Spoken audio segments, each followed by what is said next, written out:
Hermanos, les saludo en el nombre del Señor y vamos a empezar la segunda parte de esto de discipular. La segunda parte es ¿dónde deberíamos discipular? La iglesia local.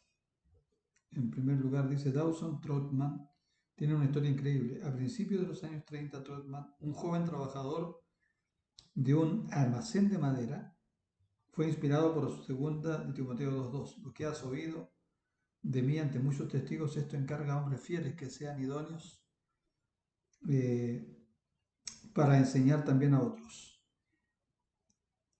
Él comenzó enseñando a estudiantes de la escuela secundaria para que se discipularan unos a otros. Y luego, en 1993, extendió su labor a la Marina de los Estados Unidos, fundando un grupo llamado The Navigators, los navegantes. Fue mentor de un marinero, quien a su vez discipuló a muchos más a bordo del USS West Virginia. Antes de que el barco se hundiera en Pearl Harbor, 125 hombres estaban creciendo en Cristo y compartiendo su fe. Durante la Segunda Guerra Mundial, el misterio de los navegantes se extendió a miles en la Marina de los Estados Unidos, en barcos y bases alrededor del mundo. Los navegantes continuaron trabajando en la población militar creciente hasta 1951, cuando también empezó a trabajar con estudiantes universitarios en el campus de la Universidad de Nebraska. Trotman murió en 1956 rescatando a una joven de ahogarse al norte de Nueva York. Pero la labor continuó. Hoy día cientos de campus universitarios alrededor del mundo tienen un grupo de los navegantes evangelizando y discipulando a estudiantes. La página web de los navegantes describe la organización como un ministerio cristiano que ayuda a las personas a crecer en Jesucristo conforme navegan a través de la vida. También dicen, difundimos las buenas nuevas de Jesucristo estableciendo relaciones individuales de mentoría o discipulado con las personas, equipándolas para tener un impacto en aquellos que están a su alrededor para la gloria de Dios. Estoy agradecido por su ministerio, especialmente en esta área de hacer discípulos. Pero, ¿y la iglesia? Habiendo dicho esto, es interesante que estas dos declaraciones resumidas describan que las iglesias deberían estar, lo que las iglesias, bien digo, deberían estar haciendo. Algunas personas tienen inquietudes acerca de los ministerios pre-eclesiales, como los navegantes, como reemplazo de la iglesia. Para significa junto a, y es bueno preguntar si estos ministerios paraeclesiales realmente trabajan junto a las iglesias o aparte de ellas. Ciertamente existen muchas circunstancias, como marineros en un barco de guerra en medio del Océano Pacífico, que requieren un discipulado aparte de la iglesia local.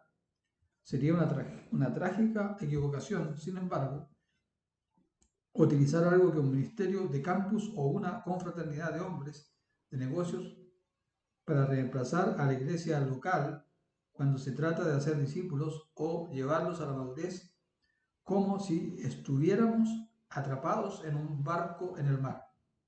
Si no es sabio discipular sin una iglesia, peor es hacer iglesia sin discipular. Sin embargo, ¿no es este el caso de muchas iglesias locales? Los cristianos se unen a las iglesias y nadie se les acerca. No existe una cultura de personas solteras que vivan con familias para aprender cómo servir a Cristo. Ninguna cultura de compartir el Evangelio con estudiantes internacionales. Poca hospitalidad, solo invitaciones ocasionales a un almuerzo de domingo o a una cena de jueves. No hay hombres pastoreando a esposas, ni esposas o mujeres de mi edad, discipulando generalmente a las más jóvenes. Ninguna consejería bíblica entre los mismos miembros. La consejería sucede solo en las oficinas.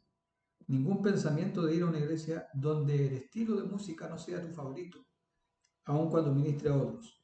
ningún pensamiento sobre ayudar a una familia o a un matrimonio que está en problemas, poco alcance a personas que tienen un color de piel o acento diferente, pocos, si es que hay algunos, hombres jóvenes reuniéndose con otros hombres jóvenes para estudiar la Escritura.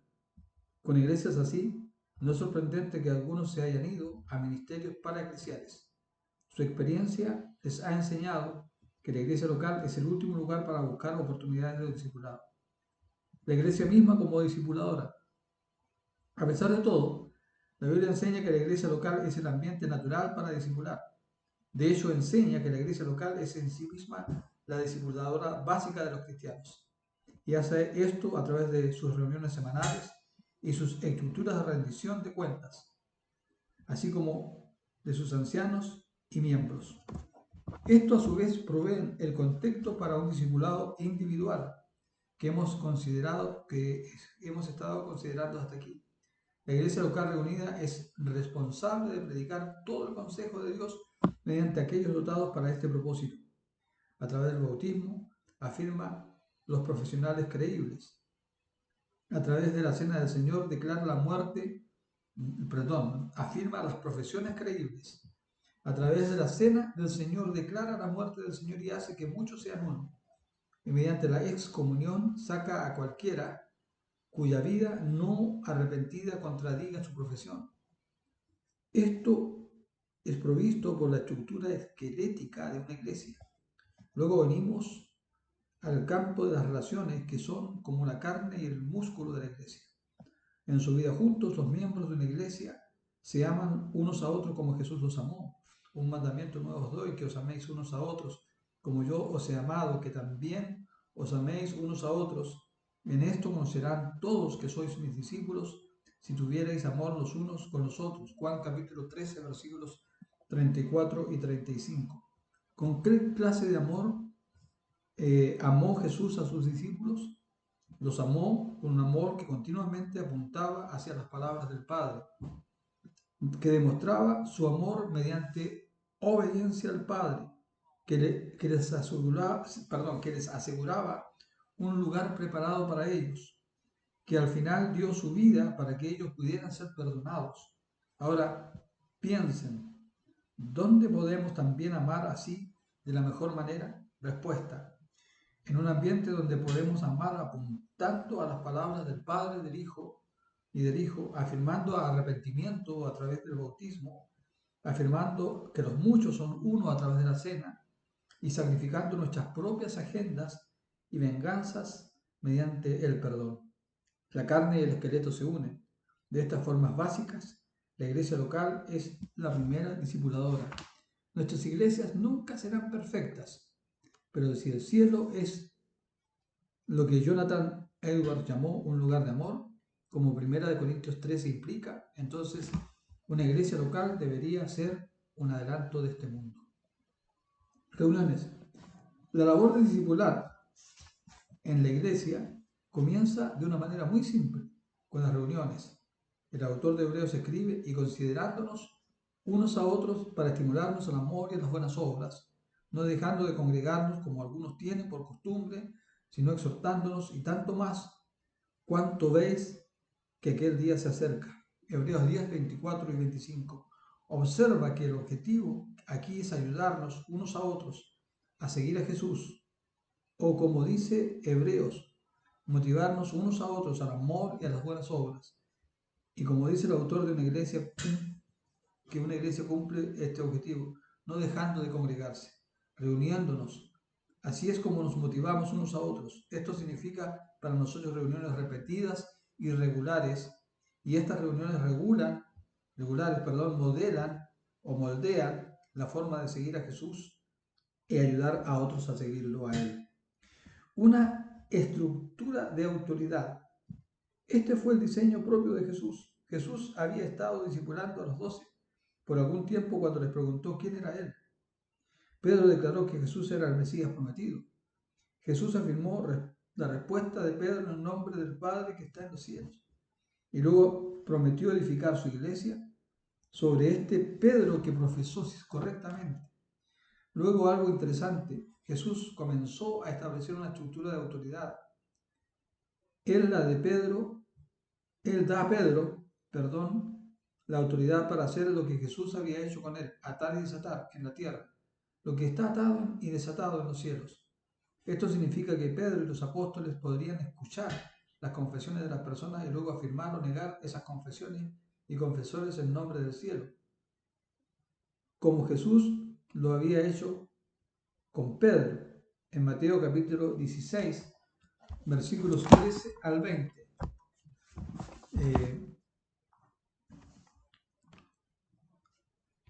Mateo 16,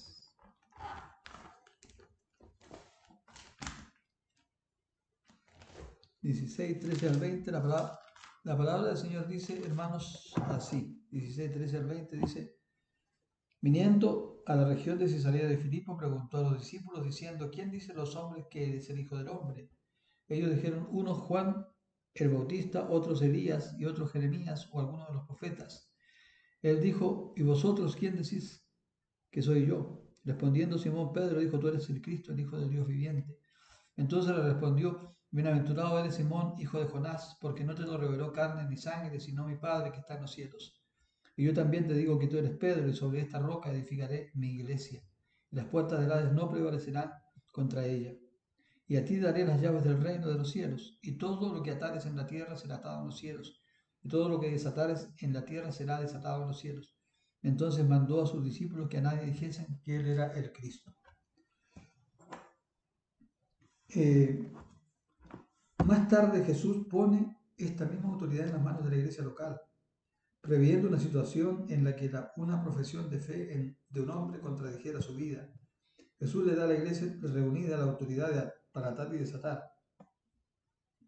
La iglesia debería juzgar si continuaría firmando o no la profesión de alguien o excluiría al individuo de la membresía. Esto cuando Pedro pregunta cuántas veces perdonaré a mi hermano, ¿cierto?